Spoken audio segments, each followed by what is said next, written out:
I often observe people trying to comfort a bereaved friend or loved one. Many people feel uncomfortable in this situation. They say, "I'm sorry," when they do not know what else to say. Many people just don't know what to say, or they feel like they're going to say the wrong thing, so they just don't know. They just don't say anything at all. Today, I will be informing you all on the uniqueness of grief, give you a better understanding of grief, the 4 tasks of mourning, and just give you some practical tips and advice on what to say and what not to say to those who are grieving. So I believe that grief plays a positive role in our lives by helping us come to terms with death. The grieving process is hard to understand simply because everyone is different. Each individual has his or her own way to grieve into a very individual timetable. Just because one person gets over it in a year does not mean that someone who takes 3 or even more years to get over it is overreacting or being childish or selfish. The first thing you will feel after you've lost a loved one is a numbness. People will often say that they feel like they're in a daze.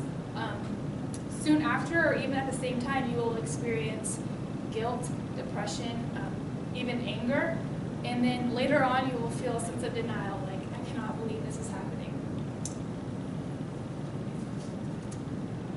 Next, I will talk to you about the 4 tasks of mourning. I will show you a YouTube video of an interview with Dr. William Warden. He has written wildly about grief for a few years now.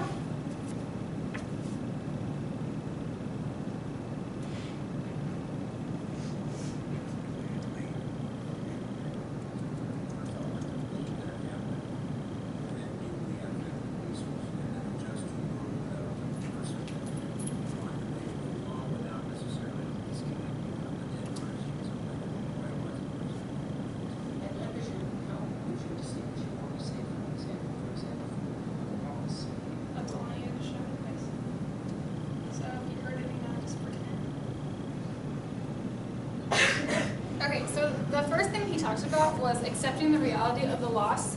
And the second thing was to work through the pain and the grief.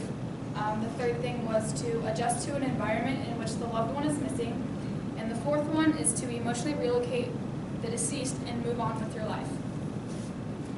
So the first one, accepting the reality of the loss.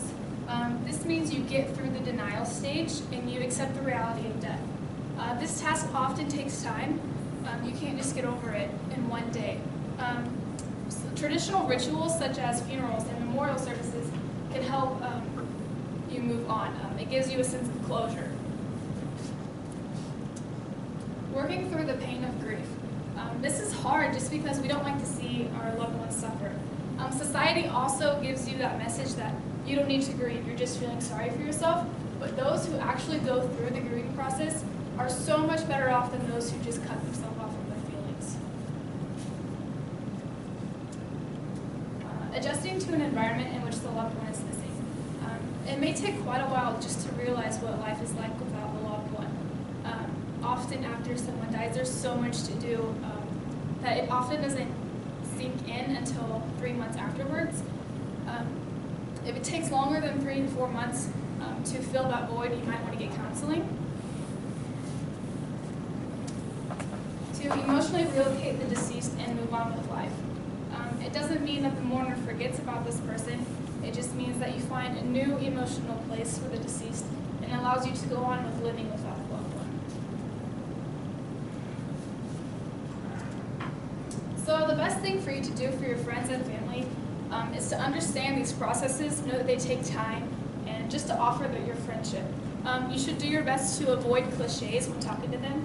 It can be extremely painful for the griever. In June, Sturza Culp spoke, "How can I help?" She stated, "Instead of cliches, grieving people need to hear reassurances that their suffering is genuine and that the life of the deceased stood for something."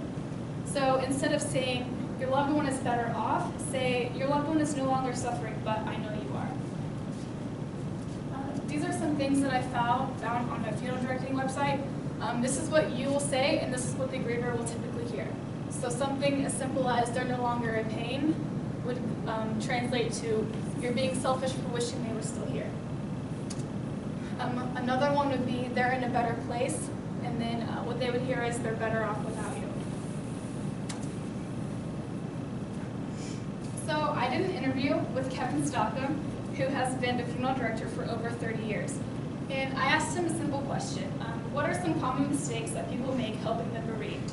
And he said, saying too much, saying the wrong things, trying to come up with magic words. In a lot of situations, saying nothing is best. Most grievers just want someone to listen to them.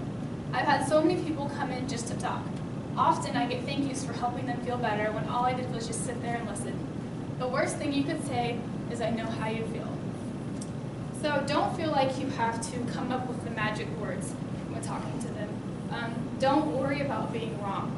Simply all you have to do is just be there for them and offer them your time. Thank you.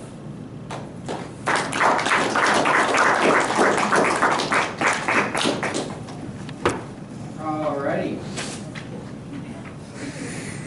Alright, Kyle, you'll get set up.